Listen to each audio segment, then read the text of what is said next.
Kauna-unahan sa Pilipinas.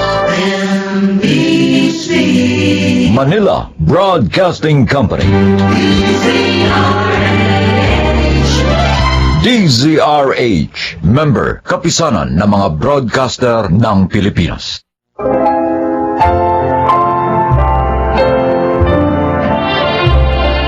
Mga kaibigan, sa araw na ito, inyong maririnig ang kwento ng isang anak na bigong makamtan ang paglingap na inaasam sa tunay na mga magulang na nagkanya-kanya ng mga landas. Siya ay si Vina. Bata pa lang ako, dama ko na ang malaking kabiguan sa pagkakaroon ng isang buo at masayang pamilya. Kahit maliliit na bagay pinagtatalunan ni na inay at itay. Hanggang isang umaga, nagising na lang akong nag-iisa sa maliit na kwartong inuupahan namin. Iniwan ako ni na itay at inay.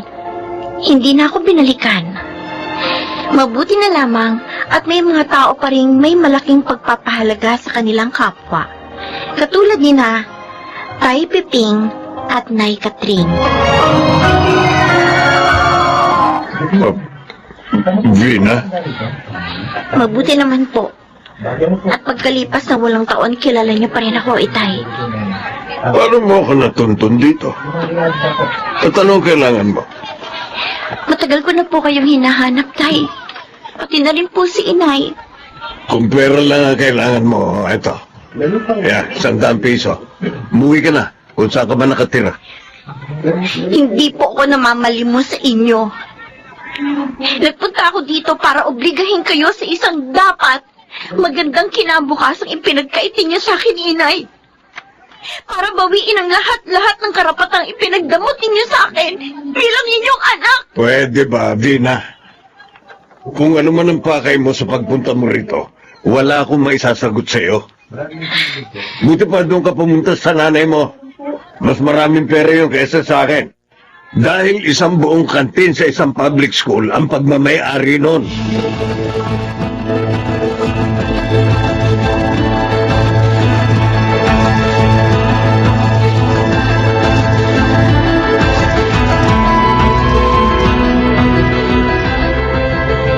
Piping, papagabi na wala pa si Vina. Kanina pa nga nangangalay ang leeg ko sa katatanaw sa kanya si Eskinita. Ano bang paalam niya sa'yo kaninang umagang umalis? Ay, sabi niya kanina, sasaglitin daw niya yung pwesto ng mga damit sa Divisoria na nangangailangan ng tindera. Magbabakasakali daw siya na mag-apply. Baka naman natanggap na. At nagsimula ng mamasukan doon ngayong araw na ito. Ay, nag-aalala pa rin ako hanggat hindi siya umuwi.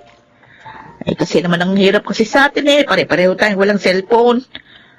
Kasi palibasa wala tayong pambili. At saka kamahal ng cellphone. At saka hindi naman tayo marunong gumamit nun Ako, kahit yata turuan ako ng turuan, hindi ko matututuhan ang pagpindot doon.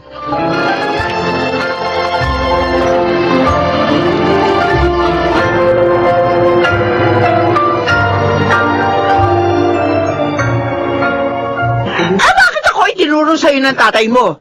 Siyang ama, kaya siya ang dapat na may pananagutan sa'yo. Nay, gusto ko lang naman po mag-college. Kaya nga po sinikap ko maidaos sa pag-aaral ko sa senior high school. Dahil gusto ko makatapos ng kahit anong kurso sa kolehiyo. Yung makakapagtrabaho kaagad ako. Kami, hindi kita po pwede pag-aralin, Bina. Mahigpit sa pera yung asawa ko. Kahit nga piso, hindi ko pwedeng galawin sa kita ng kantina ito Kaya sige na, malis ka na. At wag ka nang babalik dito. Huwag mo nang guluhin ang buhay ko.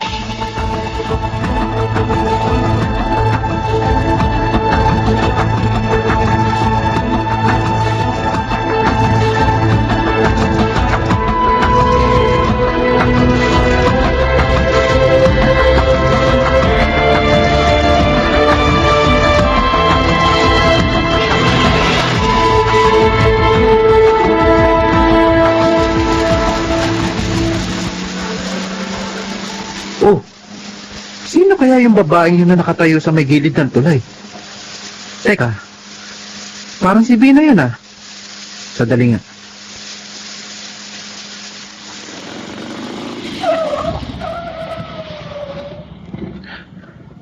Oo nga, si Bina nga. Ano kaya ang ginagawa niya sa ganitong oras ng gabi sa tulay? Kailangan malapitan ko siya. Kailangan maagapan ko agad kung ano man ang binabalak niya.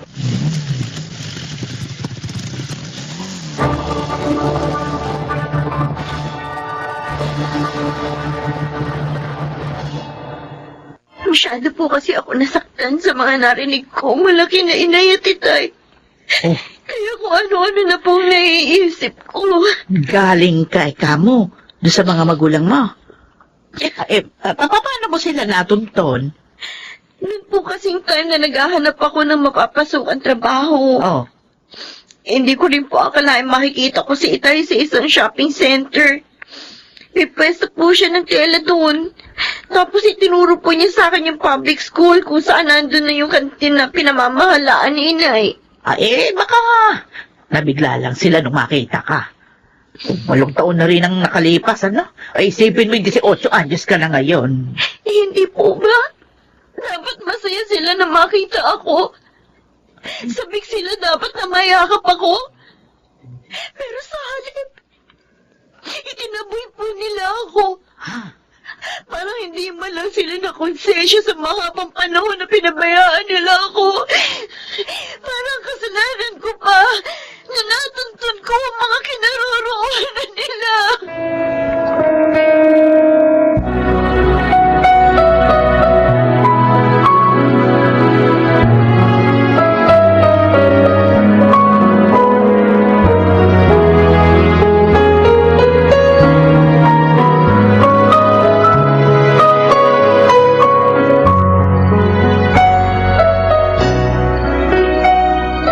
Paano po, Ma'am Piping? Magpapaalam na po muna ako. Masyado na po kasing gumagabi. May schedule pa po ako ng mga delivery bukas eh. Pakisabi na lang po kina Aling Katring at Vina na umalis na po ako. Sige, Renzo. Ako nang bakalang magsabi sa kanila. Salamat. Maraming salamat sa ginawa mong pagliligtas kay Vina sa kapahamakan. Hindi ko talaga alam kung paano ka pahigit na pasasalamatan. Naku, huwag na po ninyong isipin yun, Ma'am Piping. Kung sakali po, bukas na lang po ako pupunta rito pagkatapos ng mga delivery ko para kumustahin ko si Vina. Sige po, alis na po ako ha. Sige. Mag-ingat sa pagpapatakbo mo ng motorsiklo, ha? Opo, maraming salamat po. Sige.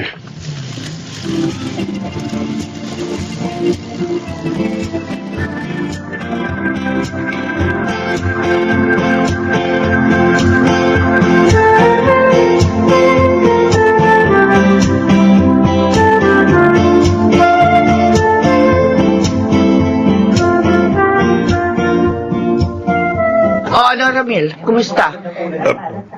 Lumen? Bakit naman para ka nakakita ng multo pagkakita sa akin? Si Lumin lang ito, yung dati mong asawa na hanggang ngayon, buwisit sa iyo, dahil itinuro mo kay Bina yung eskwela pinapupwestuhan ng kantin ko. Natural. Ikaw ang ine. May tuturo ba akong iba?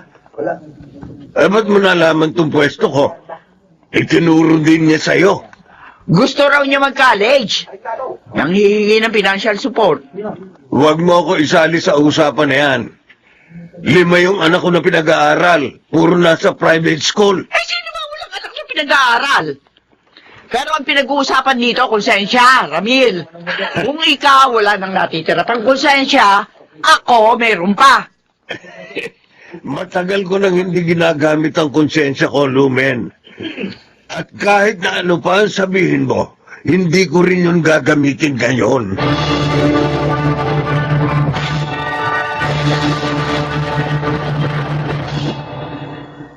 Ang totoo, pinagsisisihan ko rin ang pagpunta kina itay at inay. Nagmukha lang akong kawawa. Lalo ko lang napatunayan na talagang wala sila ni katiting na pagtingin at pagmamalasakit sa akin bilang anak nila. Kaya nga nila ako iniwan, di ba? Kailangan ko nang tanggapin ang katotohanan yun. Minsan nga kasi, para makapagpatuloy tayo sa buhay, kailangan natin kalimutan na lang ang mga hinanakit, Vina. Kaya lang naman, gusto ko makapagtapos ng kolehiyo. Para magkaroon ng matatag na trabahong maaasahan. Para makatulong ako kina Tay Piping at Nay Katring. Malaki ang utang na loob ko sa kanila sa pagpapalaki sa akin. Teka, may iba nga pala ako. Yung inaplayan mo nga palang pwesto ng damit sa Divisoria, kumusta na? Tanggap na ako. Hmm, Bukas ang simula ng pamamasukan ko dun. may mabuti. Sineryoso ko na rin. Pantawid gutom na rin namin tatlo yung sasahurin ko dun. Alam mo, pansamantala lang naman ang mga problemang dumarating sa mga buhay natin, Dina. Baka nga hindi natin alam. Pagdating ng araw, ang mga problemang pang yan ang magpapatatag sa atin. Lumen? Pwede po ba akong tumuloy, Aling Katring? Abe, oo. Oo. Halika. Dito tayo sa loob. Ayan. Maupo ka. Salamat to. Kanina pa po talaga ako nasa labas ng bahay niyo. Hinintay ko lang po makaalis si Bina bago ako nagdesisyon pumunta rito. Alam ko galit pa rin siya sa akin. Dahil sa nagipag-uusap namin nang pumunta siya sa kantin. Unang araw ngayon ang pasok niya sa isang pwesto ng damit sa Divisoria. Hindi na namin napigil ni Pepeng. Talagang gusto niya magtrabaho. Ang sabi pa kapag nakaipon daw siya kahit kaunti, mag-e-enroll siya kahit na kursong vocational lang. Yung magagamit niya yung kanyang mga kakayahan. Katring? Ako pa ngayon ang nakadarama ng inggit sa anak ko. Napakatatag niya sa buhay. Samantalang ako, hanggang ngayon, hindi ko pa rin kayang labanan ng aking mga kahinaan. At ang katotohanan mahirap magpatuloy sa buhay.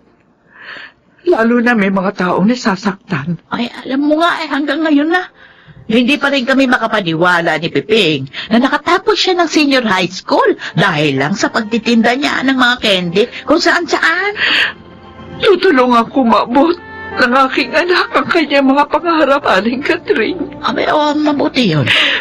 Gusto ko makamit niya ang inaasam niyang isang magandang kinabukasan.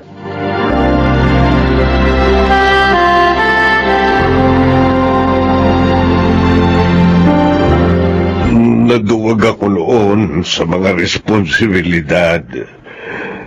Kaya tinakasan ko ang hirap ng buhay na nararanasan namin mag-anak. Mas nagpadala ako sa takot kaysa sa sumubok. Masakit man kasing aminin. May mga pagkakataong pagkaraan pa ng napakarami nating mga pagkakamali. Saka lamang tayo namumulat sa leksyong natutuhan natin mula sa ating mga aksyon, Ramil. Pero hindi po ako nawawalan ng loob na mapatatawad ako ni Vina, Ma'am Pepeng. Maraming bagay sa pagitan namin ng aking anak ang gusto kong maitama.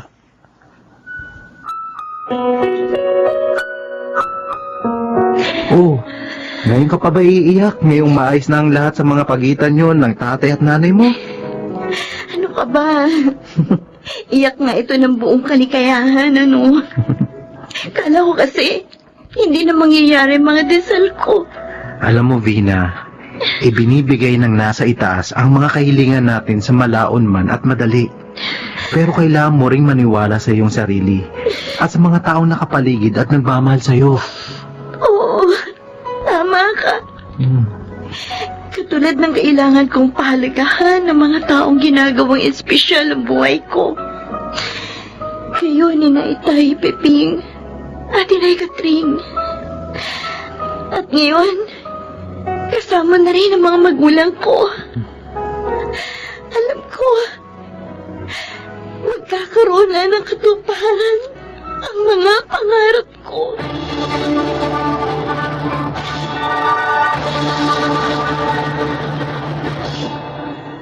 Pagkaraan ng masasakit na karanasan sa nakaraan, unti-unti nang nagkakahugis ang aking mga pagsusumikap.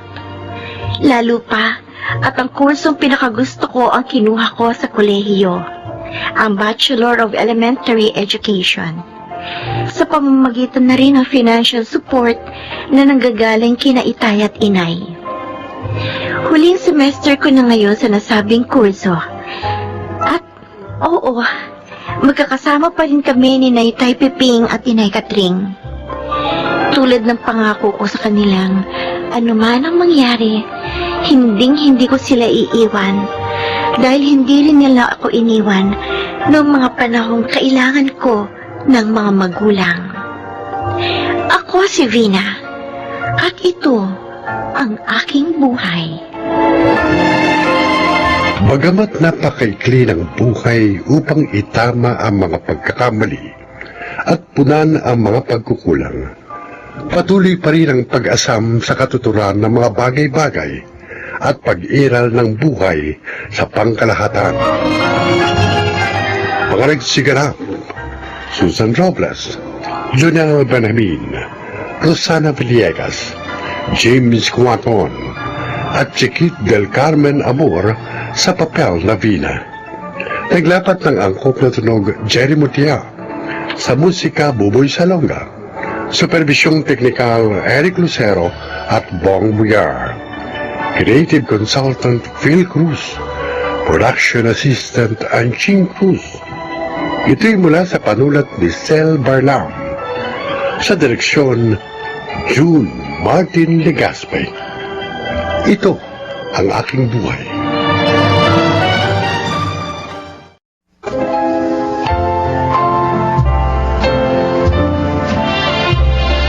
Mga kaibigan, sa araw na ito, inyong maririnig ang kwento ng isang estudyante na hindi sumuko sa buhay sa pag-abot ng kanyang mga pangarap para sa mga taong pinag-aalayan niya ng kanyang mga pagsisikap.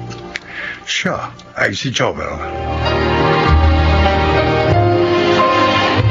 Nasa isang sulok lang ng Avenida ang pinapasukan kong public college, kaya halos sa lugar din yon umiikot ang aking buhay. At dahil huling taon ko na noon sa kursong marketing, mas kailangan kong kumayod para may pantustos ako sa pinaghahandaan kong pagtatapos sa kolehiyo. Miko! Tol! Uy! Ikaw pala, Joel. Ano, Tol? Kumusta ka na? Nakakita ka na ba ng diskarte? Wala pa nga kaya nga hinanap kita rito sa mall. Pagpapapasok sana akong lagarista sa sinehan ng tatay mo. Ha? Di ba minsan nabanggit mong kailangan ng tatay mo ng isang kasamang lagarista? O, Tol, mahirap maging lagarista. Pagod ka sa pabalik-balik sa pagbabiyahe ng mga rolyo ng pelikula ng mga sinehan. Baka maapektuhan ang pag-aaral mo, Tol. Tol, kaya ko yun. Sige na naman ipakiusap mo ako sa tatay mo. Kung mapilit ka, di sige. Mamaya, pagkatapos ng duty ko, Ano? sasamahan kita kay Itay. Talaga? Kasi niyang pinapasokan niya sa may kanto ng Avenida. Tol, thank you. Thank you. Maasahan talaga kita. Sa totoo lang, Tol, nauna na ako nagsabi kay Itay na ako na lang ang kunin niyang lagarista. Ha? Ayaw nga niya Dahil baka makasira raw sa pag-aaral ko. Pero hindi na rin niya ako pinigil na mag-apply akong janitor dito sa mall. Naiingit nga ako sa iyo, Tol Kasi may tatay ka pang nag-aalala para sa kapakanan mo. Ako, kami ni Jana. Hindi na rin maipaliwanag ni Lola kung nasaan ang mga magulang namin. Basta isang araw, hindi na raw nagsiuwi. Lagalag daw kasi ang mga yun sa kalsada na bubuhay.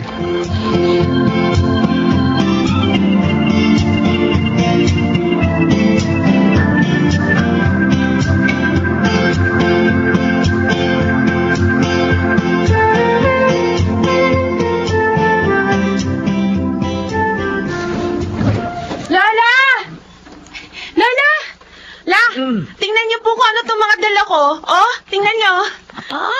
Isang plastic na mga hitayan ng manok ah. At saka, ano ba yung nasa isa pang plastic na hawak mo? Pansit bihon ba yan? Abay, mukhang napakuluan na. Drumstick po ang tawag dito sa mga manok na nasa plastic, Lola. Tsaka, opo, pansit bihon nga po itong nasa isang plastic na napakuluan na. Eh, ang tanong, saan ba galing ang mga yan, ha? Diyan na. May patakaran po kasi ron sa food chain na pinagtatrabahuan ko bilang crew. Kapag nalaglag na po sa flooring yung pagkain, kahit naka-plastic pa, ipinatatapon na po sa basurahan. Gaya po nitong mga drumstick na naka-plastic naman nang malaglag mula sa kinilalagyang cart. Ito naman pong pansit bihon, sumobra po ang oras sa pagkakaluto. Kaya ipinatatapon na rin talaga. Oh, pinatatapon na pala eh. Bakit dinala mo pa pauwi? Bawal po talaga yung ginawa ko, pero nanghihinayang po ako sa mga pagkain dahil hindi naman narumihan eh. Kaya nakiusap po ako sa supervisor ko na iuuwi ko na lang para po may pagkain tayo. Buti na lang naunawaan po niya ako.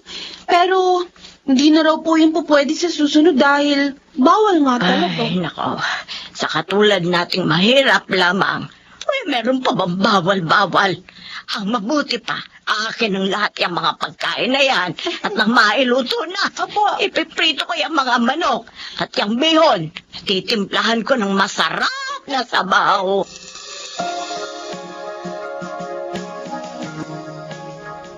Ang tanong, may sarili ka bang bisikleta na magagamit mo sa pagbibiyahe ng mga rolyo ng pelikula?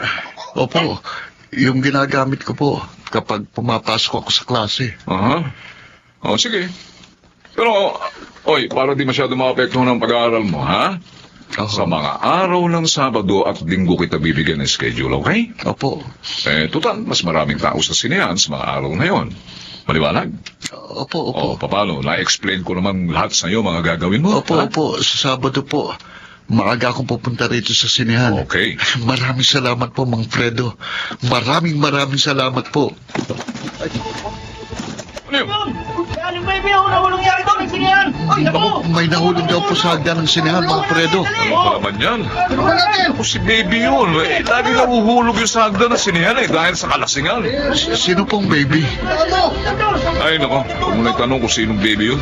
Dahil kapag nagsimula ka ng maglagarista dito sa sinehan, palagi mo na siya makakasalubong. Nako, malamang isa ka na rin sa iiwas sa kanya kapag nagkataon.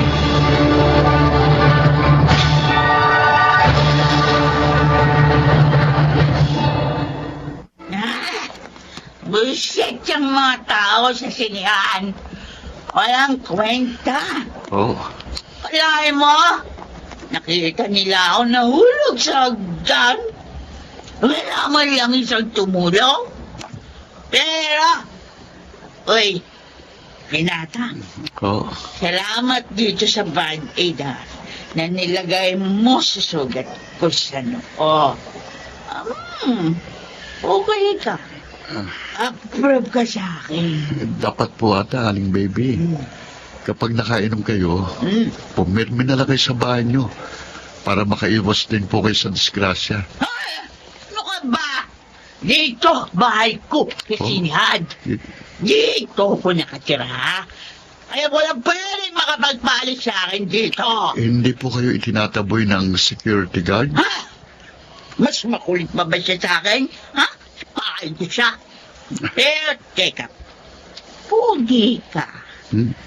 Sino ka ba? Anong ginagawa mo dito sa sinehan?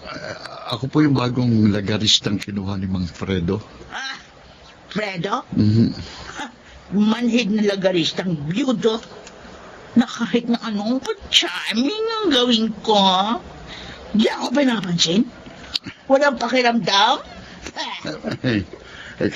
Kaya po pala negative ang perception sa inyo ni Mang Fredo. Kasi type ko, yung kay dad ko rin. O kaya yung mas matanda sa akin.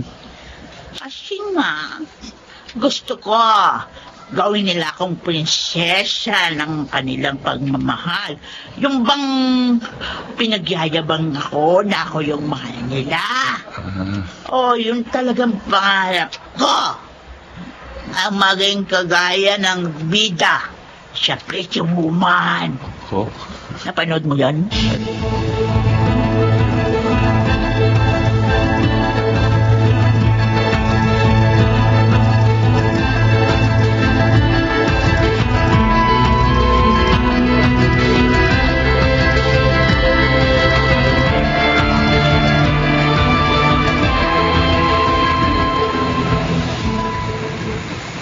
Lola, nakikita niyo po yung siniyang yon? Doon po nagtatrabaho si Kuya Joel bilang lagarista. Ay, doon ba? Opo. Kalaki pala ng sinehan na to. Siguro, ang sarap manood ng mga pelikula ni Fernando po. Ay, paborito ko nga kasi si FPJ ako. Speaking of FPJ, Lola, ayun oh, tingnan nyo. Ang gaganda ng mga pelikula ni FPJ na ginuguhit ng mama sa malaking canvas, oh. Ang galing niya, no? Ay, oo nga. Kanina pa ako naaaliw sa pagtingin-tingin sa malalaking billboard ng mga pelikula. Ang gagaling ng mga gumuguhit. Talagang mga dalubhasa sila sa ganyan sining. Oo nga po. Ay, may nag-text. Teka lang po. Lola, si Kuya po. Puntahan daw po natin siya sa presintong malapit sa sinyang pinapasukan niya. Ay, pero bakit daw? Bakit daw nasa presinto, kuya mo?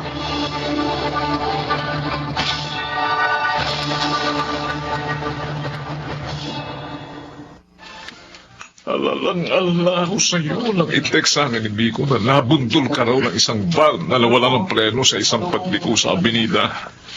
Buti na nga lang, Paul. Yung bisikleta mo lang ang nagkasira-sira. Oo, nakatalong kasi kagad ako mula sa bisikleta. Nang bakit akong sa direksyon ko patumbok ang van. Mahalaga, gas-gas lang yung makailabot mo. Oo. Napalitan pa ng bago yung bisikleta mo. Buti naman, mabait din naman yung may-ari ng van na nakadisgrasya sa'yo. Hindi tinakasan ng pananagutan niya. Ang good news pa ron, Tol. Tuloy pa rin ang paglalagari mo sa mga sinihan ng mga role ng pelikula. Oy, kayong dalawa ha? Dahil kayo ay mga graduating student, ha? Mag-iingat kayo. Tay. Kasabihang malapit daw sa disgrasya, mga malapit nang magtapos sa kolehiyo. Naniniwala kayo ron, Tay? O bakit? Masama bang maniwala? Aba, mahalaga sa akin makatapos kayo ng maluwalhati sa mga kurso ninyo. Ang gusto ko, pareho ko kayong makita na aakyat sa entablado. Dahil ang tagumpay nyo, tagumpay ko rin.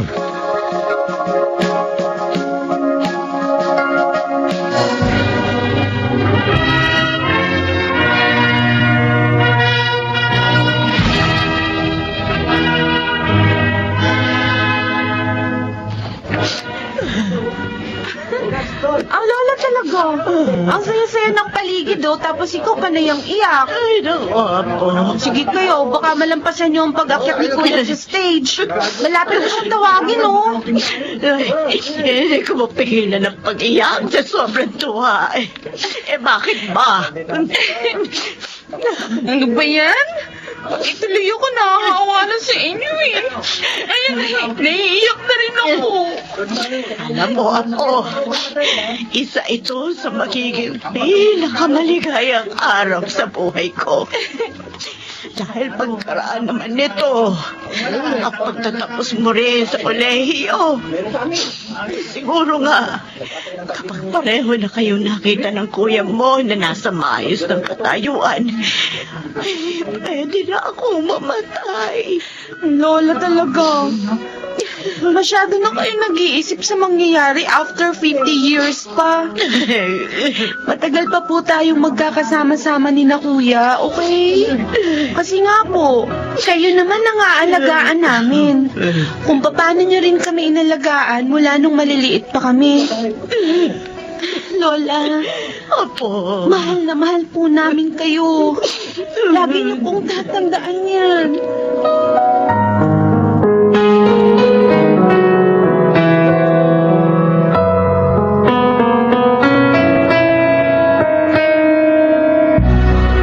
Joel!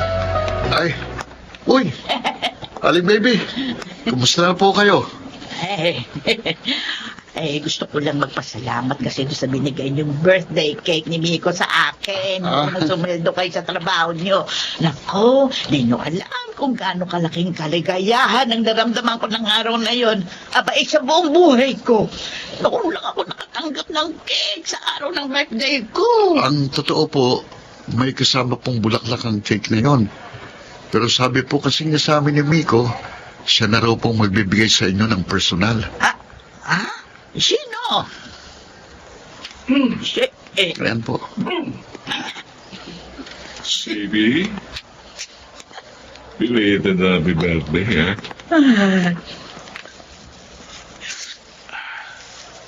Habol pa ba mga bulaklak na ito? Fredo? Pasensya ka na sa mga naging kasungitan ko. Parang ko lang naman yun para mapansin mo rin eh. Sila para maisip mo lang baguhin yung buhay mo. O yan, tingnan mo. Ang ganda-ganda mo pala ngayong hindi ka nakainom ng alak.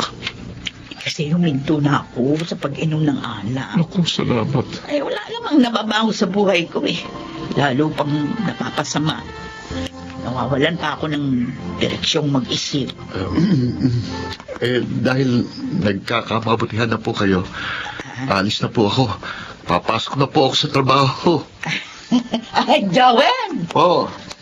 Salamat Oh? Maraming salamat sa pagmumulat mo sa akin sa kahalagahan ng buhay. Basta wag po kayong matakot na muling makipagsapalaran para makita ang ganda ng mundo. Hindi po kayo nag-iisa. Marami po kaming nagmamahal sa inyo. Oh. Di po ba, Mang Fredo? Oo naman. O, paano? Kanina pa talaga tayong gustong iwan ni Joel para magkasanginilan tayo eh. Sasabihin ko na bang mahal kita? Baby? Bilis naman. Siyempre. Siyempre, gusto ko munang mag-umpisa tayo bilang magkaibigan. Padate, yung bang may babalik ang alaala ng isang young love. Ganun? Oo. O sige. Saan mo gusto unang mag-date tayo ngayon?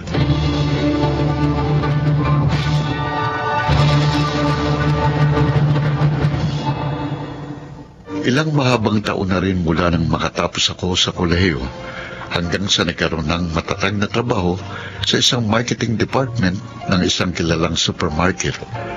At pinupuno pa rin ng galak ang puso ko kapag nagagawi ako sa Avenida.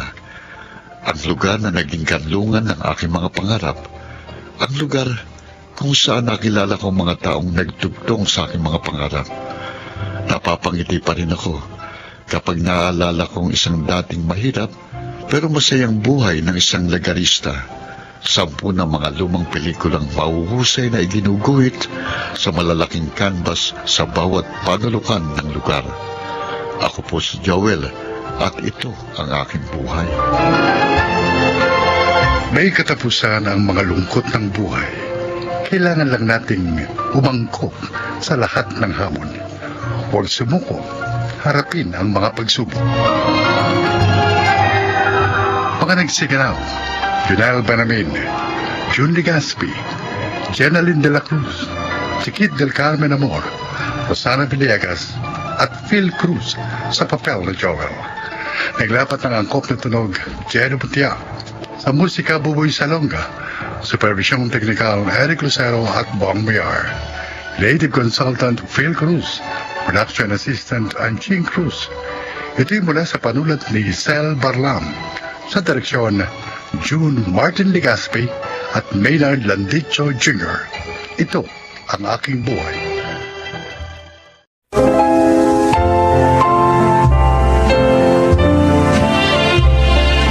Magandang araw po mga giliw naming tagapakinig. Sa araw na ito, isa na namang natatanging kasaysayan ang inyong maririnig na kapupulutan ng aral sa buhay. At ito ay ilalahad ni Wilma. Maagang namatay si Daddy at mula noon, hindi na nag-asawa pa si Mami. Kaya lumaki akong walang kapatid. At lubos ang pagmamahal ko kay Mami. Ganon din siya sa akin. Lahat ay ginawa niya. Maabot ko lang ang aking pangarap.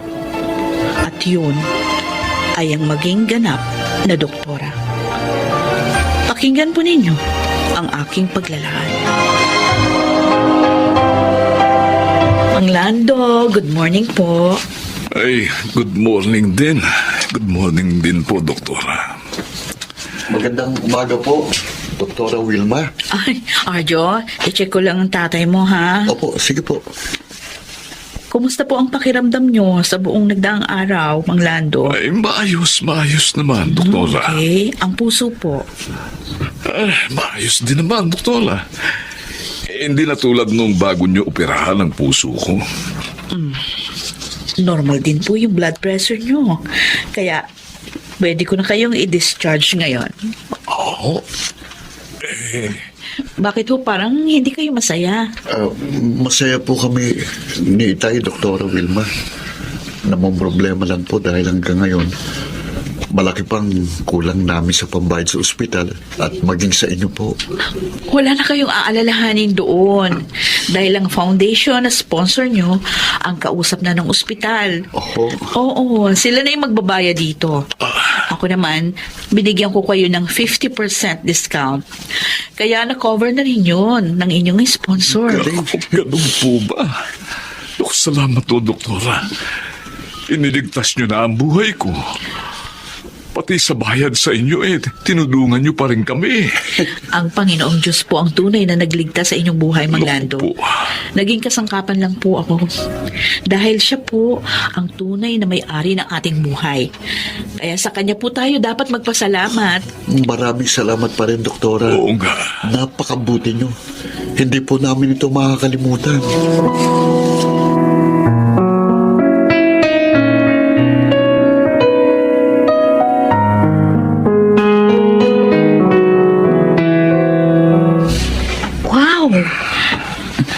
Mami, inilabas mo sa bangko ang mga magaganda mong alahas? Anong okasyon? At kinuha niyong mga yan? Wala naman. Ang gusto ko lang na ibigay na ito sa iyo. O, para ikaw na ang personal na mag-iingat. Bakit? Bakit ako, Mami? Para namang ipinamamana niyo na sa akin ang mga yan Di ba mahal na mahal yung mga yan?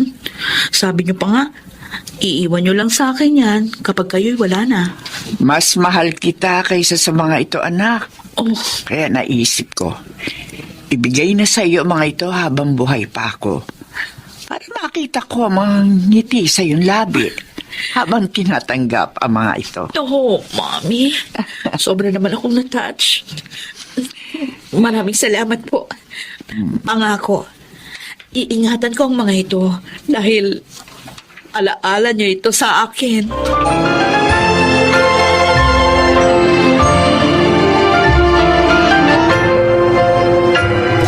Hello po, Doktora! Hello, Susie.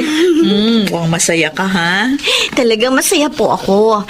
Para sa paborito kong cardiologist. Para sa inyo. Ikaw talaga? Bakit naman? Dahil nalaman ko na isa na naman pasyenteng nailigtas ninyo sa bingit ng kamatayan. Alam niyo bang pinag-uusapan kayo ng kapwa ninyo mga doktor? Bakit? Ano naman yung sinasabi nila? Kung pwede nga lang daw, kasama nila kayo sa bawat operation na gagawin nila. Dahil mas sure daw sila na makakaligtas ang pasyente pag kayo ang kasama. Ang mga yun talaga. Hindi naman ako ang tunay na nagliligtas ng buhay, kundi ang ating Panginoong Diyos. Kaya nga kahit ako, nagpapasalamat din sa Kanya sa tagumpay na binibigay niya sa akin. Napaka-humble po ninyo talaga, Doktora Wilma. Excuse me, Susie, ha? Tumatawag yung husband ko. Sasagutin ko lang. Manuel, napatawag ka. Ano? Si Mami inatake?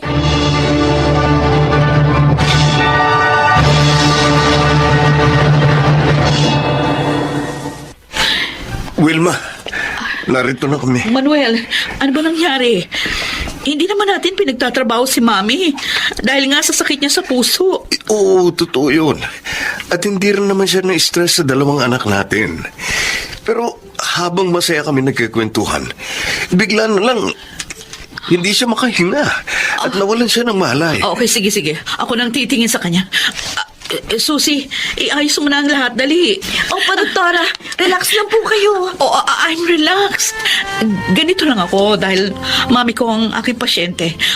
Sige na, tayo na. Mahalaga ang oras.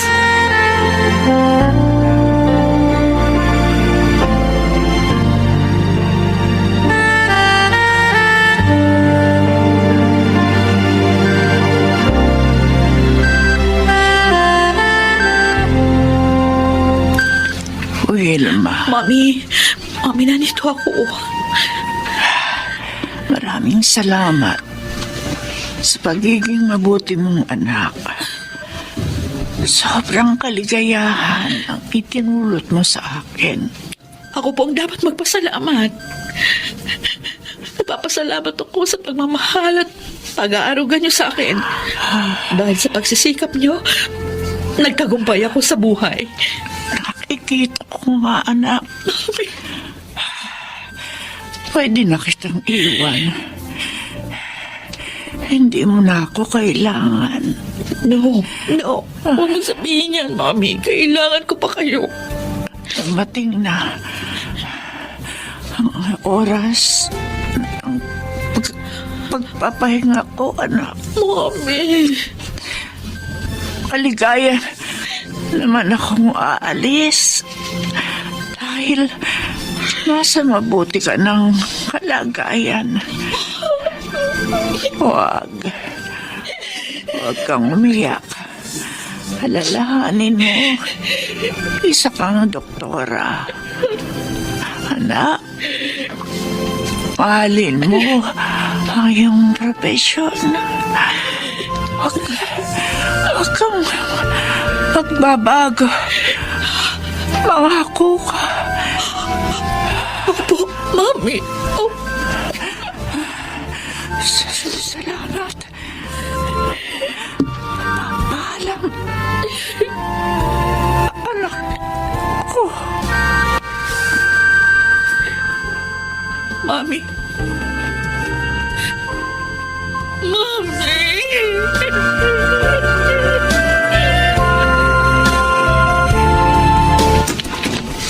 Hello po, Oh. Sir Manuel. Ikaw pala, Susie. Come in.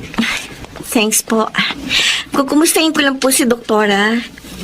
3 weeks pa lang siyang wala sa ospital pero miss ko na po siya. Mas masaya po kasi pag nandun siya. Paborito mo talaga ang asawa ko. She's like an elder sister to me. Kumusta na po siya? Ay, nako. Ayan, lagi pa rin malungkot. Nagkukulong sa kwarto at umiiyak.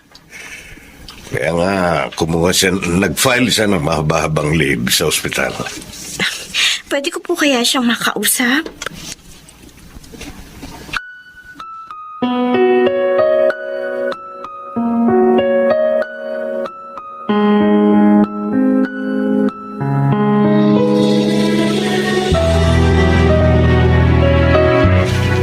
May bisita ka.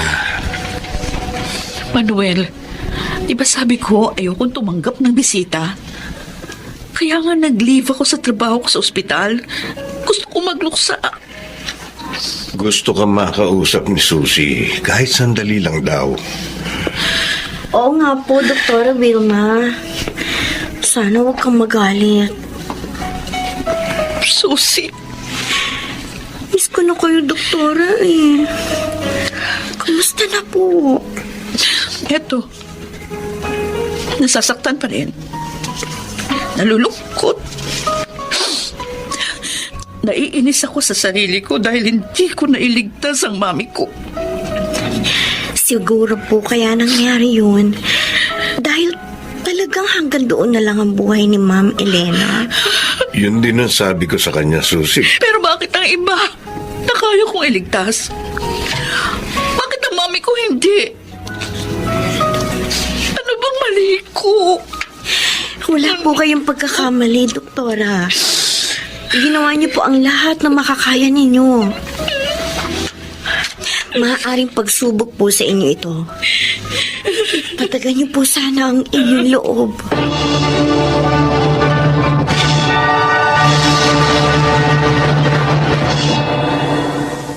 Masarap itong dala kong ulam, di po ba, Tay? Oo nga, Jonah. Siguro sariwa ang mga gulay na ginamit dito, no? Malinamnam. Tay, may babalita nga pala ako sa inyo. Ano yun? Napadaan ho ako sa ospital kanina. Oh, At nalaman ko, mahigit 1 buwan na palang nakalib si Dr. Wilma. ha? Oh, bakit daw? Namatay daw po ang mami niya. At ayon po sa nurse na nakausap ko, sobrang dinamdam yun ni Doktora.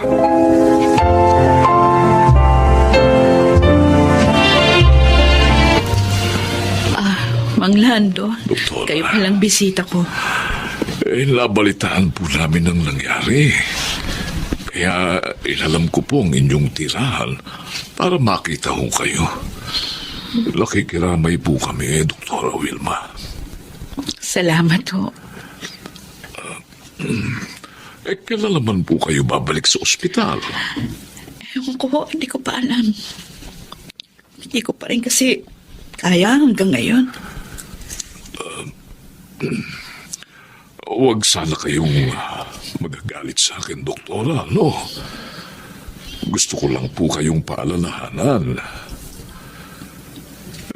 Nailigtas po ninyo kaming mga pasyente ninyo dahil ayaw pa kaming kunin ng Diyos.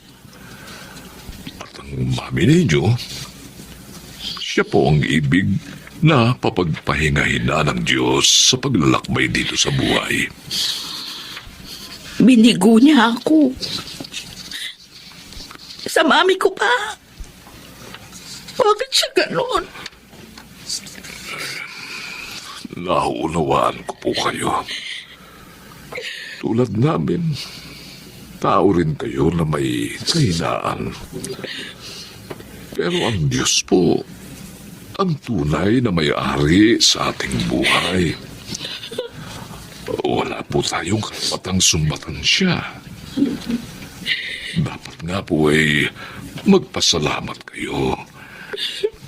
Dahil kahit naiwan na po kayo ng inyong ina, abay, tagumpay na po kayo. Hindi po ba't napakalaking biyaya doon? Panglanto.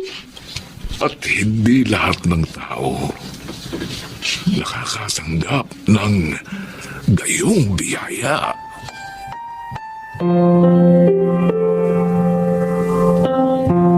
Diyos ko. I'm so sorry.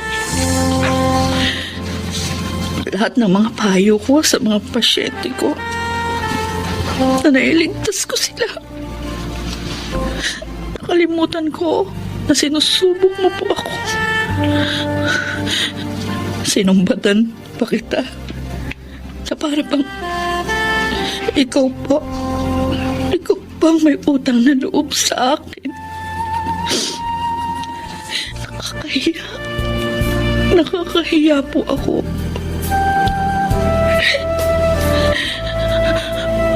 Patawarin mo po ako, Diyos ko. Pangako po, hindi na mauulit yun. Hahanapin ko na ng matatag ang buhay.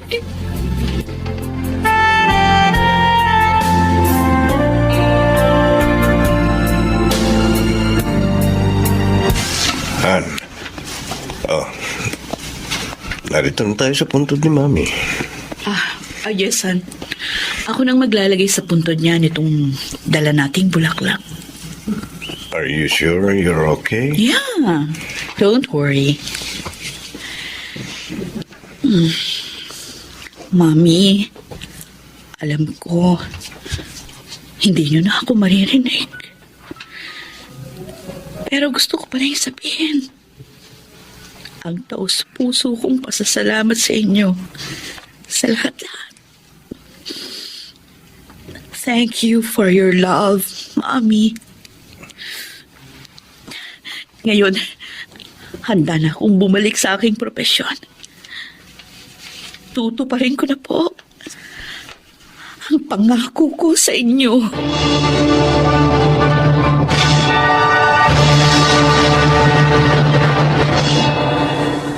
Naging magaan ang aking kalooban matapos yun. Ngayon ay tanggap ko ng kahit ano pang propesyon ng tao. Gaano pa siya kagaling, hindi niya dapat questionin ang Diyos sa pagsubok na kanyang binibigay dahil siya ang tunay na nakakaalam ng makakabuti. Ako si Wilma, isang cardiologist, at ito ang aking buhay. Lahat ng tao ay may kahinaan na maaari namang mapagtagumpayan sa pamamagitan ng poong may kapal. Mga nagsiganap: Pinel Beramin, Susan Robles, June Martin Legaspi, Chiquit del Carmen Amor at Rosana Villegas sa papel na Wilma. Naglapat ng angkop na tunog Jerry Mutia sa musika ni Buboy Salonga. Supervisyong teknikal Eric Lucero at Bong Muyar. Creative Consultant Phil Cruz. Production Assistant Anching Cruz. Ito'y mula sa panulat ni Telma Corporal Alcantara. Sa direksyon Salvador M. Royales. Ito ang aking buhay.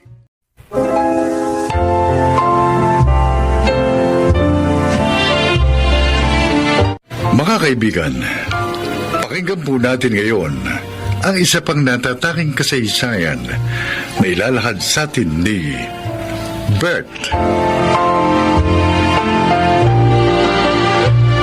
Dalawa ang anak namin ni Sarah. Sa simula, maayos ang pagsasama naming mag-asawa. Ngunit nagsimulang magkaroon ng problema ang aming pamilya nang matanggal ako sa trabaho. Ay naku, bakit ba naman ngayon ka pa nawala ng trabaho, Bert? Pasensya ka na, Sarah. Marami tayong inuhulugan. Itong bahay, yung ref. Tsaka, paano yung pang-araw-araw natin? Huwag kang mag-alala. Maghahanap ako ng trabaho. Ako na lang kaya maghanap ng trabaho. Sarah, hindi pwede. Dapat dito ka lang sa bahay. Ikaw ang mag-aalaga sa dalawa nating anak. Pero, wala ka bang tiwala sa akin? hindi naman sa ganon. Nag-aalala lang ako. Alam mo naman nag-aaral na yung mga anak natin. Bukas na bukas din, maghahanap ako ng trabaho.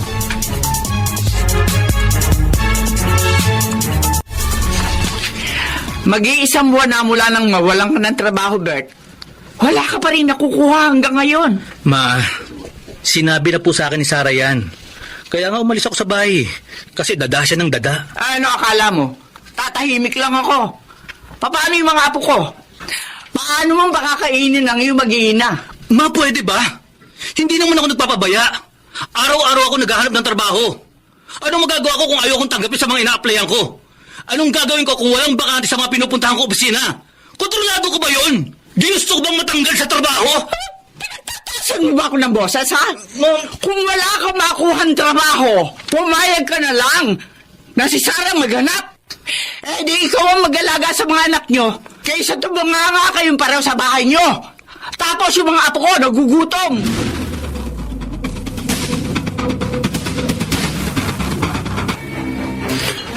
Pare, masyado kang tahimik. Huwag mong problemahin masyado ang sitwasyon mo.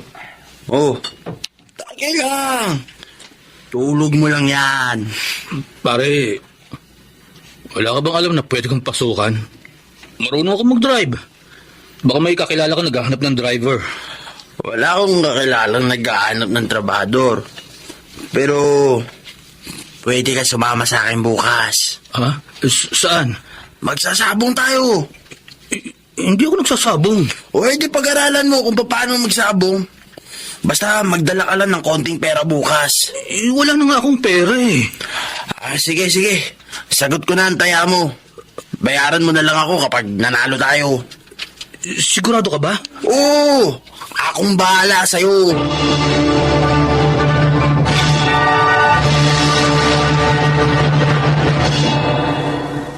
Bert, saan ka kumuha ng perang pinambili mo ng grocery na to? Diyan lang. Umextra ako. Oh, eto. Budgetin mo na lang yan. Wala ka pa rin nakukuha ang permanenteng trabaho? Sa tingin mo kung may nakuha ako, hindi ko sasabihin sa'yo? Siya nga pala, kahapon nakita ko yung kaklase ko ng high school, si Cheska. Sinabihan niya ako na baka daw gusto ko mag-part-time doon sa salon niya. Total, marunong naman. Hindi! Part-time lang naman yun. At ang mga bata, sinong mag-aalaga sa kanila? Pwede ko naman silang iwan doon sa lola nila. Sarah, ikaw ang ina. Ikaw ang mag-aalaga sa mga anak mo. At ayoko na maririnig uli ito, ha. Matagal ko nang sinabi sa'yo na hindi ka magtatrabaho. Dito ka lang sa bahay.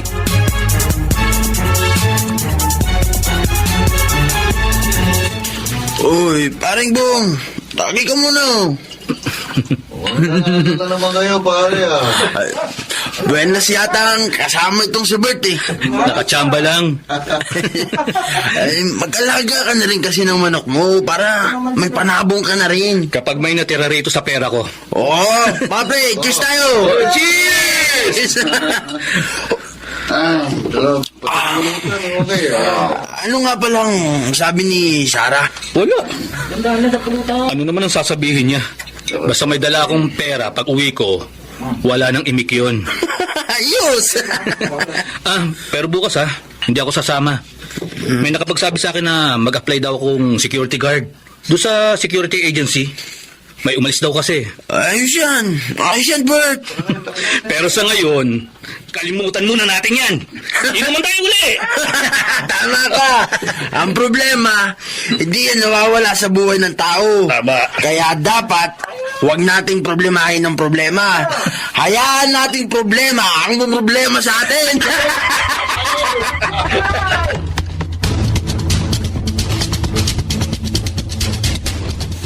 Uy, lasing ka na naman, Bert.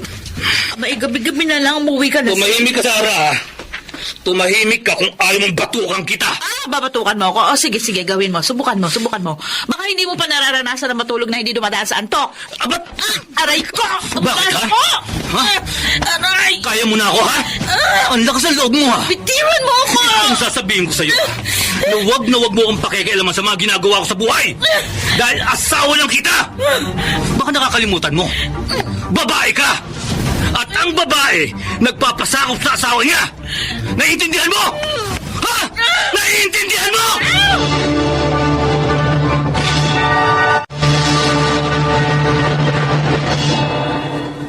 Bert, wala na akong pera, ha? Kailangan nating bumili ng bigas. Mangutang ka muna sa tindahan. Naku, ang dami na nating utang. Di ko pa nga nababayarin yung unang na utang ko. Hiyang-hiya na nga ako eh. Pumunta ka muna kay Mama. Humiram ka muna ng pera. Bert, ang sabi ko, humiram ka muna ng pera kay Mama. Nakakahiya na kasi. Nung nakaraan, binigyan niya na ako ng pabili ng pagkain ng mga anak natin. Tapos ngayon, lalapit na naman ako sa kanya. Ayaw mo, ha? Eh di magtiis kayo sa gutom ng mga anak mo. Ay! Tsaka! Bert! Bumalik ka rito! Bert!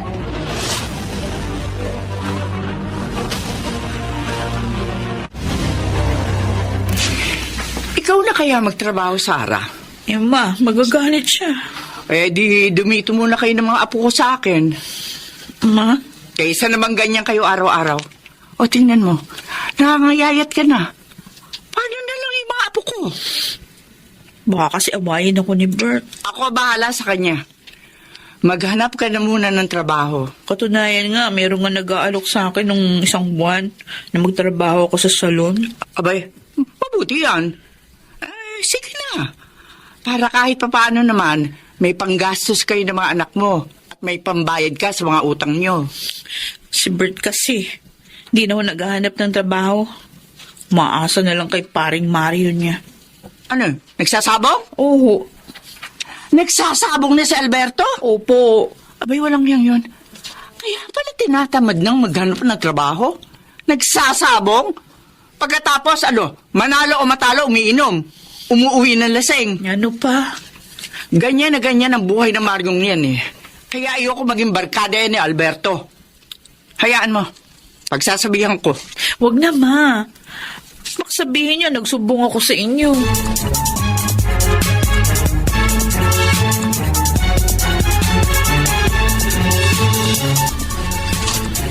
Sarah, halika nga rito. Lasing ka na naman. Ang sabi ko, lumapit ka rito. Bakit ba? Ano yung pinagsasabihin mo kay mama, ha? Kung ano-ano ang mga ikinikwento mong hindi naman totoo. Bitiwan mo ang braso ko, nasasaktan ako. At ano yung nalaman ko nagtatrabaho ka na raw? Hindi ka talaga nakikinig sa akin, ha? Nagtatrabaho ko kasi ayoko magutom yung mga anak ko. At least ako nagsisikap. Eh, ikaw anong ginagawa mo? Wala ka nang pera, naglalasing ka pa. Ang sabi ko sa'yo, dito ka lang sa bahay! Subukan mong umalis bukas. Kakalagarin kita rito pa uwi! Kung ayaw mo magtrabaho ako, maghanap ka ng matinong hanap buhay! Tumahimik ka! Tay! Tarantado ka! Bitiwan mo nga ako! Itay! Tay! Tay! Walang nga ka! Hindi ko nga pinalo si Sarah! Yung bata ba? Tapos makikita ko, ginugulbe mo! Tay, tama na! Mag-impake ka ng mga gamit mo! Itay! Mag-impake ka, Sarah! Tay! Ano pa hinihintay mo? Bakit ka nagtitiis sa bahay na ito? Kasama ang demonyong yan! Tay, tama na! Wala kang kwentang padre sa pamilya! Hindi ka na nga nag-ahanap buhay! Nakukuha mo ba maglasing? Magsugal? Nasaktan ang anak kong ito! Ito lang masasabi ko sa iyo, ha?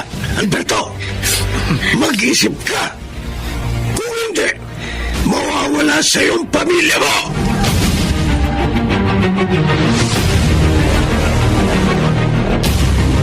Oy!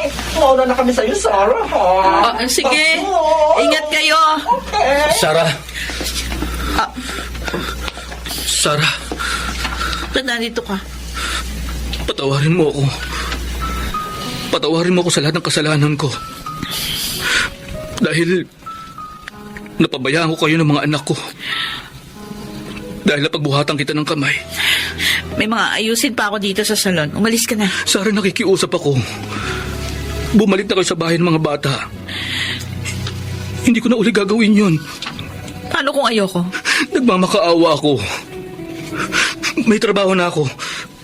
Kaya ko na uli kayong buhayin. 2 buwan nang kayong wala sa bahay. Sarah, hindi ko kaya. Hindi ko kaya mawala kayo sa akin. Ngayon mo lang napag-isip-isip yan?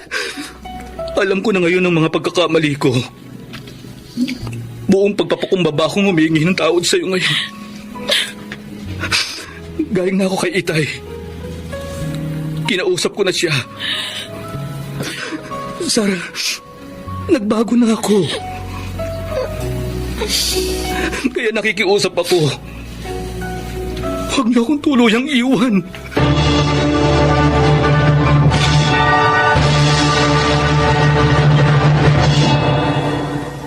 Isa sa pinakamalaking desisyong ginawa ko ay ang pagpapakumbaba at paghingi ng tawad sa lahat ng aking mga pagkukulang sa aking asawa. Kung hindi ko ginawa yon, marahil tuluyan nang nasira ang pamilya namin. Bilang isang padre di pamilya, aming tahan. At kung ang isang haligi ay hindi matatag, guguho ang pamilya. Ako po si Bert. At ito ang aking buhay. Walang pamilyang perpekto. Ngunit kung ang haligi ng tahanan ay matatag at responsable, ang ilaw ng tahanan ay laging handang magbigay gabay sa landas na tinatahak ng isang pamilya. Hindi magagawang gibain ng anumang unos ang kanilang tahanan. Mga nagsiganap: Alan Ortega, Susan Robles, Rosana Villegas, Angelo Alcantara, Lionel Benjamin, at Chiquit del Carmen Amor. Naglapat ng angkop na tunog Jerry Mutiang. Sa musika ni Buboy Salonga. Supervisyong teknikal Eric Lucero at Bong Moyar. Creative Consultant Phil Cruz. Production Assistant Anching Cruz. Sumulat ng ating kasaysayan Rita Labanon. Sa direksyon Salvador M. Royales. Ito ang aking buhay.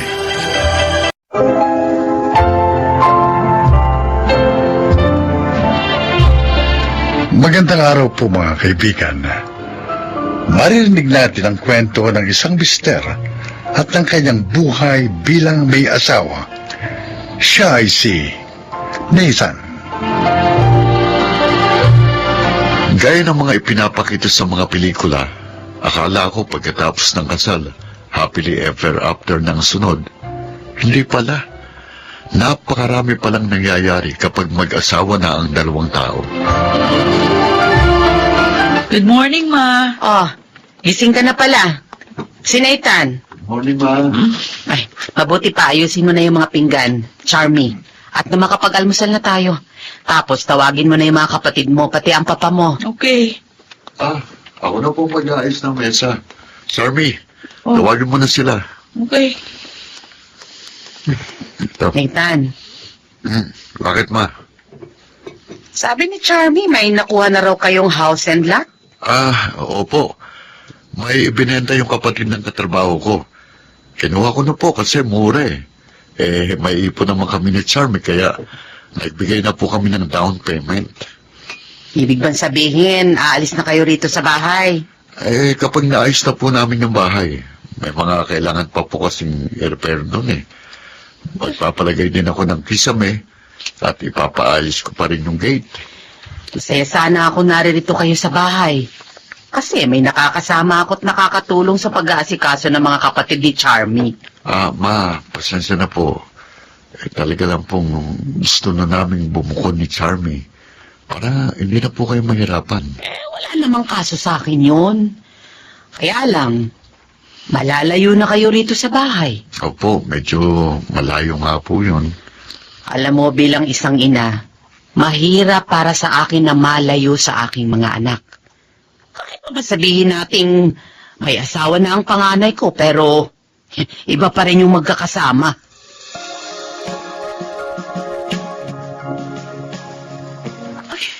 Ayoko ang lumipat sa bahay na yan. Ano? Di ba matagal ko nang sinabi sa'yo, kung magpapatayo tayo ng bahay, mas gusto ko yung malapit dito sa amin. Yung binili mo sa kabilang probinsya pa yan. 2 oras na biyahe lang naman ang distansya nito dito sa bahay nyo. O paano kapag may kailangan tayo? Paano kapag may problema o may emergency? Saan ako hihingi ng tulong kapag dyan tayo tumira? Buti ka nasa trabaho. Ako, paiiwan sa bahay. Charmy naman. Buti kapag naririto tayo, malapit lang si Mama. Puro ka naman kasi mama eh. May asawa ka na. 30 anyos na tayo pareho. Hindi pwedeng asa pa rin tayo ng asa sa kanila. O hindi naman tayo umaasa sa kanila.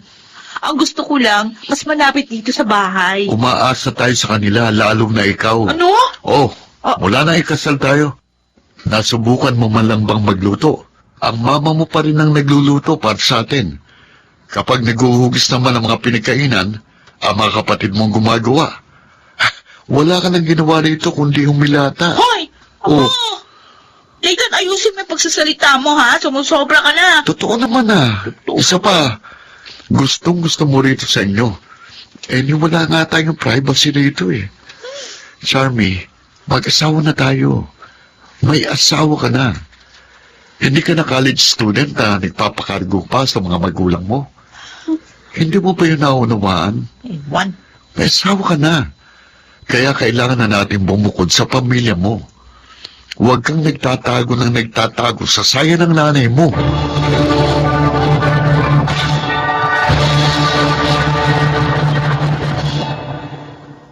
Pare, dapat kasi bago kayo nagpakasal, nag-usap muna kayo ni Charmy. Pochi, nag-usap na naman kami noon pa at payag naman siya na bumukod kami. Pero ngayon ko lang nadiskubre na gusto lang pala niyang bumukod pero doon lang dapat kami sa bakuran nila. Mahirap yan. Mahirap pa naman makisama sa biyanan. Wala naman akong problema kay Mama. Mabait naman siya at maasikaso. Yun na lang, parang ayaw niya rin palayain ng tuluyan ng asawa ko. Gusto niya naroon sa bahay nila para raw may makatulong siya sa pag-aasikaso sa bahay. Anong plano mo? Plano ko magpakalasing. Okay, dadamayan kita dyan, pare. Buti ka pa, walang problema. Bago pa kayo kinasal, may bahay na kayo, di ba? Oo. Ayaw kasi talaga namin makitira. Mahirap makisama, pare. Ngayon ko na pagtanto na dapat pala talaga inaalam muna natin ang buong pagkatao ng isang babae bago natin pakasalan. Sinasabi mo bang nagsisisi ka na si Charmy ang pinakasalan mo? Hindi naman, pero nagsisisi lang ako na hindi ko kagad nakitang may ganito pala siyang tendency. Sana noon pa napag-usapan na namin ang tungkol dito. Kahit mag-usap ng masinsinan, hindi namin magawa. Kasi ang kwarto namin katabi ng kwarto ni na Mama. Nung isang araw, nag-away kami. Buti na lang na malengke si Mama. Walang ibang nakarinig ng pagtatalo namin. Mahirap talaga ang buhay may asawa, pare. Pero marahalag pa sa inyo rin yan.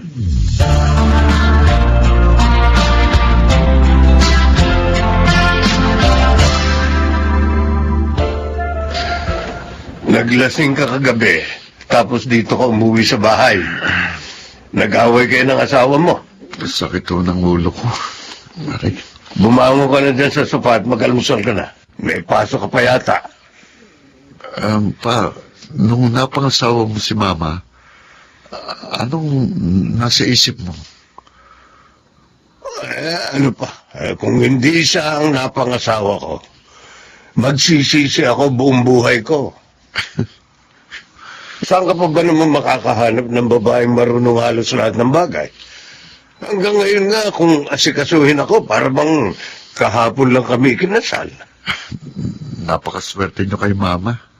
O bakit ikaw? Mapalad ka rin naman sa asawa mo. Alam nyo, pa, ngayong may asawa na ako, totoo pala na kapag may wedding ring na kayo pareho, kahit dumating ang panahon na hindi nyo na gusto ang isa't isa, hindi kayo pwedeng maghiwalay basta-basta. Bakit mo nasasabi yan? Gusto mo na bang hiwalayan si Charmy?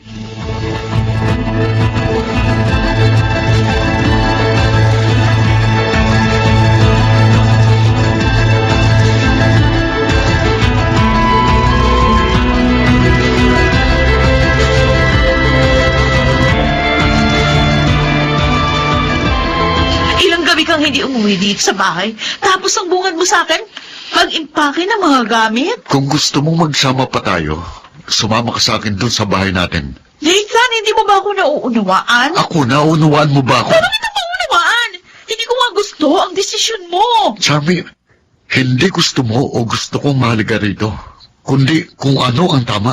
At paano mo nasasabing niyang gusto mong tamang desisyon? Alam mo, 3 taon tayong magkasintahan.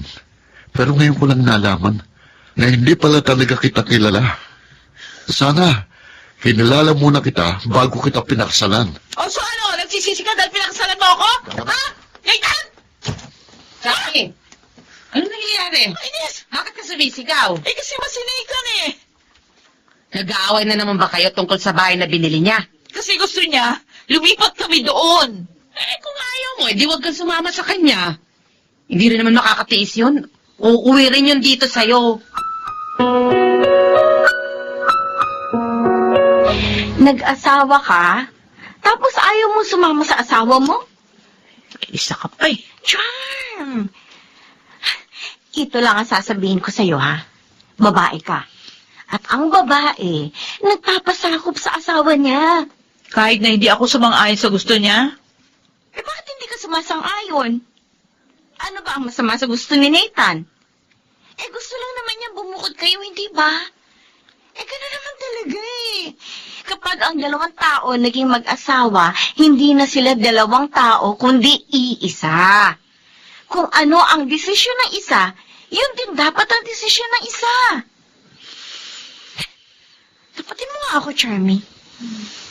Takot ka pa rin ba maging independent hanggang ngayon? Gusto mo pa rin ba nasa poder ka ng mga magulang mo? Eh, kasi iniisip ko. Charm!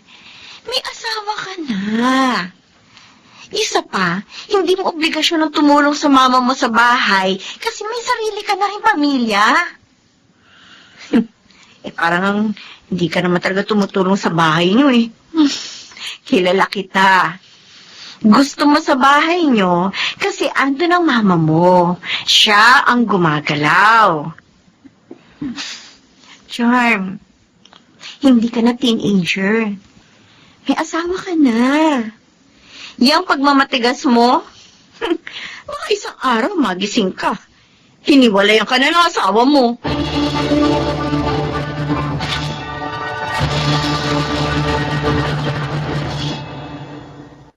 Nathan, sorry ha.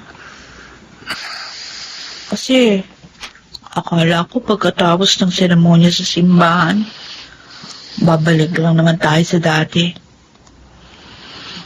Iba na pala kapag mag-usawa na. Charmy, pinipilit kitang unawain. Ayoko magpadalos-dalos ng desisyon. Sana maunawaan mo rin ako. Ngayong linggo, magpapaalam na tayo kay Mama.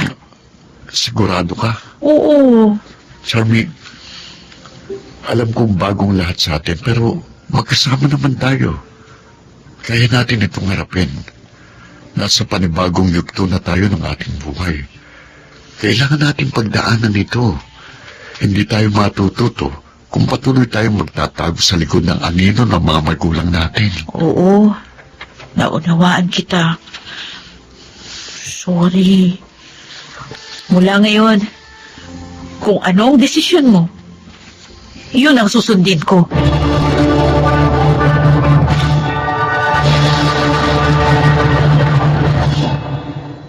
Nagpapasalamat akong naayos namin ni Charmy ang gusot sa aming pagsasama bago pa man humantong sa hiwalayan ng lahat.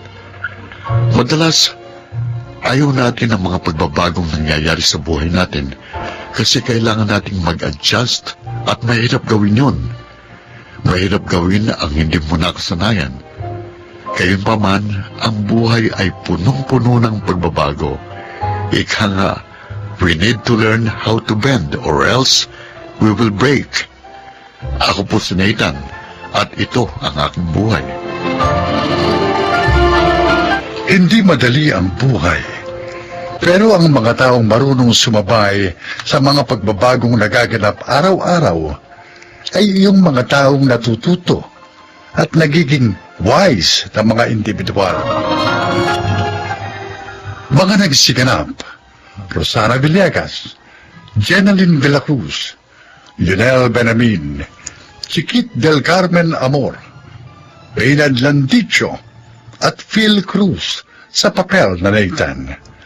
Naglapat ng angkop na tunog, Jerry Mutia. Sa musika, Buboy Salonga.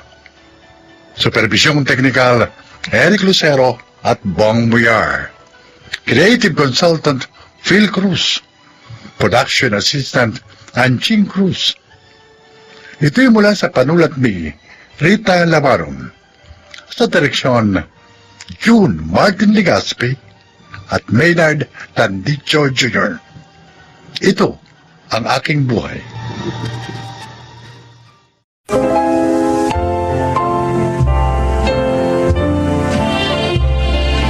Mga kaibigan, isa na namang kasaysayan ang inyong kapupulutan ng aral sa buhay. Ito ay ang kwento ni Noel. Panganay ako sa 4 na magkakapatid at nang maulila kami sa mga magulang, ng ibang bansa ako upang mapag-aral ang aking mga kapatid. Hindi naman nila ako binigo. Kuya Noel, nagustuhan mo ba yung gift namin sa'yo? Oo naman, kaya lang, ang mamahal ng binili nyo. Ikaw cellphone, itong si Fred laptop, at ang bunso nating si Lorna relo. Okay lang yun, kuya. Magagamit mo naman lahat yan eh. Tama. At saka love ka namin. Kaya natural, magandang ibibili namin sa'yo kahit na mahal pa yun. Baka naman magalit sa inyong asawa nyo. Malaking halagang ginastos nyo. Naganda pa kayo ngayong birthday ko. Ay, okay lang kay Danny yun. Hindi naman niya ako makikilala kundi dahil sa'yo. Wala rin problema sa misis ko, kuya. Mabait at understanding yun. Basta ang gusto namin, mapasaya ka ngayong birthday mo. Oo. Ay, wait mo lang ha. Meron pa kaming isang surprise sa'yo. Oh, ano naman yun? Basta, Lalo ka magiging happy dito. Aida, baka kung anong kalokohan yan. Ay, di ako kasama dyan, kuya. Uy, ano ka ba, Fred? Huwag mo ako ilaglag. Ikaw nga itong gusto mo rin ang gagawin ko eh. Kunyari ka pa dyan. Ano nga kasi yun? Basta, wait mo na lang.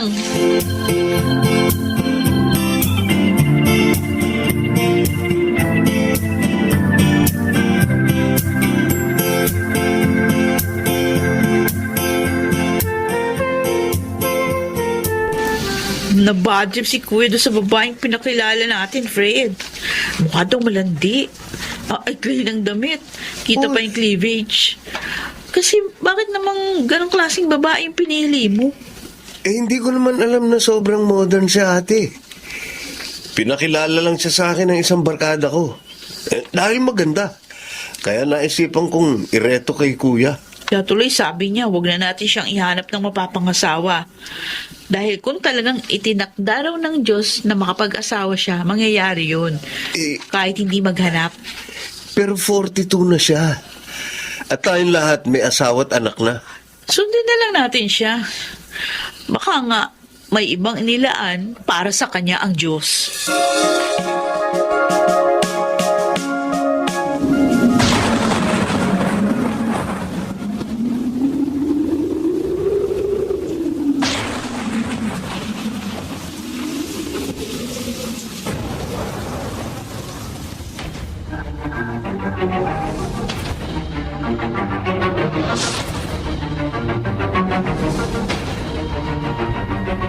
Ay, salamat. Dumating na kayo. Nasa na si Lorna, Kuya? Umalis na. May meeting pa raw siya eh. Dinala lang dito yung hinihingi ko. Eh kayo, dala niyo na ba? Oo, kuya. Nandun sa kotse ko. May dagdag pa yun, ha? Dahil nangalap din kami ng tulong sa mga kaibigan namin. Ganon? Totoo yun, kuya. Kaya mas marami ang may pamimigay mong donation ngayon sa mga napinsala ng bagyo. Mabuti kung ganon. Dadalhin ko na lang ang mga nakalap natin sa foundation ni Sir Adriel. Sino yun? May-ari ng isang malaking foundation na tumutulong din sa mga nangangailangan. Kailan ko lang sila nakakilala ng misis niya eh. Pero magandang record nila. Ayon sa pagsisiyasat ko. Gusto mo ba samahan ka namin doon? Oo nga. Para hindi ka masyadong mahirapan.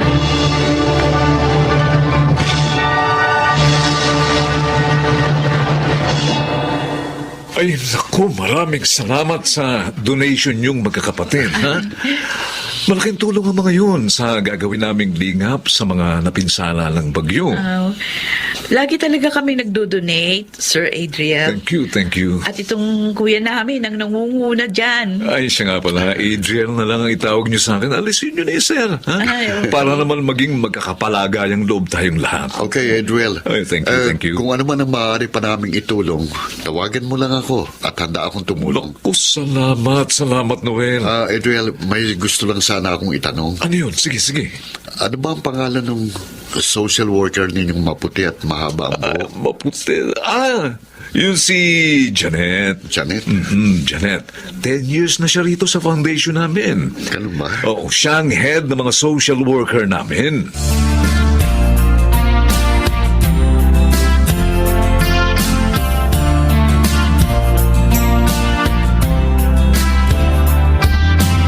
Fred, maniwala ka. Malakas ang kutob ko eh. May gusto si Kuya kay Janet. Iba kasi yung mga tingin niya. Okay lang sana, Ate Aida. Kaya lang ano? May kapansanan siya. O ano naman? Mabuti nga siya kahit may kapansanan. Nagagawa pang tumulong sa kapwa. Kung sa bagay. Ang inaalala ko lang naman baka siya pa ang alagaan ni Kuya. Hindi naman siguro. Kaya naman niyang kumilos eh. Nakita naman natin yun, di ba? Oo. O di ibig sabihin ate, okay lang sa'yo para kay Kuya ang Janet na yun. Alam mo, para sa akin, kung saan liligaya si Kuya, susuportahan ko. Dapat ganun din kayo ni Lorna.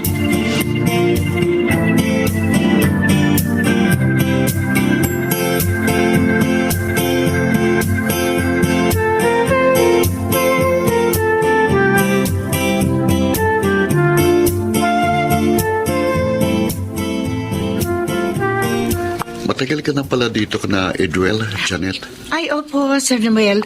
Stay in ho kami ni Joyce. Mabait naman ho sila, kaya hindi na ho ako umalis pa dito. Janet, pwede sana Noel na lang itawag mo sa akin. Para naman maging magkaibigan tayo. Sige, Noel. Salamat. Buti hindi ka nahihirapan sa trabaho mo kasi... Kasi, may kapansanan ako? Oo. Naisip ko parang ang hirap nun. Dahil pupunta kayo sa iba't ibang lugar. Ganyan ka. Nung bata pa ako, kapag nakikita ko ang kalaro ko na kailangan ng tulong, tinutulungan ko. Tapos sumasaya ako. Dahil kahit pilay ako, nakakatulong ako. Kaya mula noon, pinangarap ko na makatulong. Kaya nga social work ang kinuha ko. Nakaka-inspire ka talaga, Janet. Paligay ko, mapapadalas ang punta ko rito dahil sa'yo. Bakit naman hindi mo uli hinarap si Noel, Janet? Oo nga, girl. Malungkot tuloy siyang umalis. Dapat kasi, hindi na siya nagpupunta rito eh. Tsaka, huwag na rin siya magdala ng kung ano-ano. Alam mo, palagay ko, gusto kanyang ligawan. Yun din ang feeling ko, Sir Adriel. Bakit naman niya ako liligawan? May kapansanan nga ako. Hindi ako bagay sa kanya. Naku, Janet, wag. Huwag kang mag-iisip ng ganyan. Oo nga, friend. Hindi porkit may kapansanan ka at niloko ka ng 2 dati mong nobyo, hindi ka na bagay sa kahit sinong lalaki. Tama si Joyce. Hindi hadlang ang kapansanan sa tunay na nagmamahalan. Tandaan mo yan.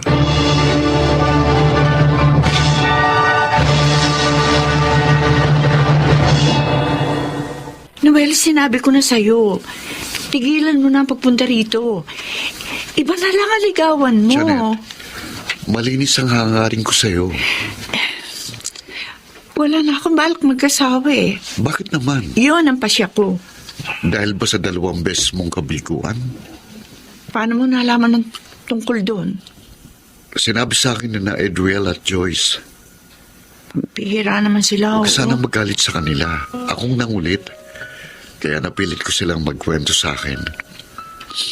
Janet, katulad mo, 2 ulit din akong nabigo sa pag-ibig. Ipinagpalit ako sa iba ng mga naging nobya ko. Akala ko nga, hindi na ako makakapag-asawa. Pero dumating ka. Sa panahong hindi ko inaasahan, kaya naisip ko, baka tayo ang itinadhana. Pero, Noel, kasi baka magkulang ako sa'yo. Baka hindi kita maasikaso dahil sa kapansanan ko. Tanggap ko kung ano ka at maging ang kaya mong ibigay. Hindi rin naman ako perpektong tao. Kaya wag mong gawing hadlang sa ating dalawa ang iyong kapansanan. Kumusta ka na, Janet? Okay naman. Bakit kayo na pa rito, Aida? Fred? Pinasyalan ka lang namin para makakwentuhan. Kung tungkol sa kuya niyo ang sadya niyo. Hindi na kami magkakaila. Oo. Mahal ka ng kapatid namin. At malinis ang layunin niya sa'yo.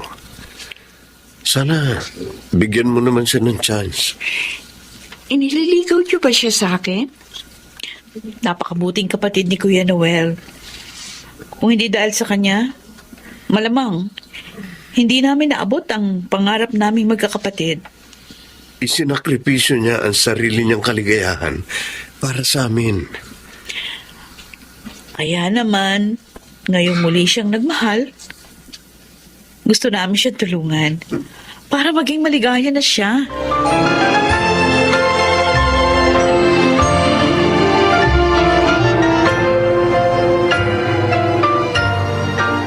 Janet, bakit malungkot ka? Wala. Alam ko, kahit hindi mo sabihin. Dahil kay Noel, Kasi 2 weeks na siyang hindi nagpupunta rito. Siguro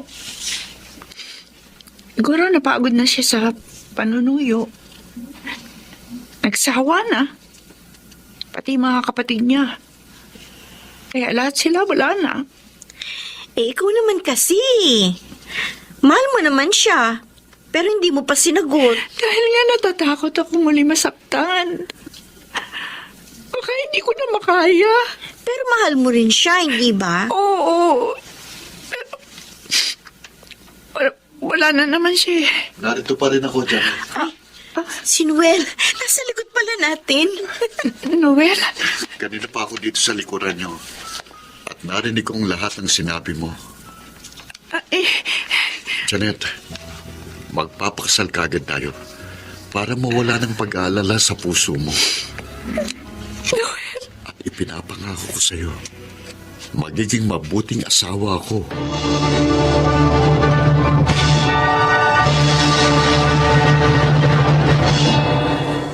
Ngayon ay kasal na kami ni Janet. Maligayang nagsasama at hinihintay ang pagdating ng ikalawa naming anak. Sana po inyong naibigan ang aking kasaysayan. Ako po si Noel at ito ang aking buhay. Hindi mahadlangan ng ano paman ang tunay na pagmamahal. Mga nagsiganap, Rosana Villegas, Junel Benamin, Jude Martin Legaspi, Susan Robles, Chiquit del Carmen Amor at Phil Cruz sa papel na Noel. Naglapat ng angkop na tunog Jenny Mutiang sa musika ni Boboy Salonga. Supervisyong teknikal Eric Lucero at Bong Villar. Creative Consultant Phil Cruz. Production Assistant Anching Cruz. Ito'y mula sa panulat ni Thelma Corporal Alcantara. Sa direksyon Salvador M. Royales. Ito ang aking buhay.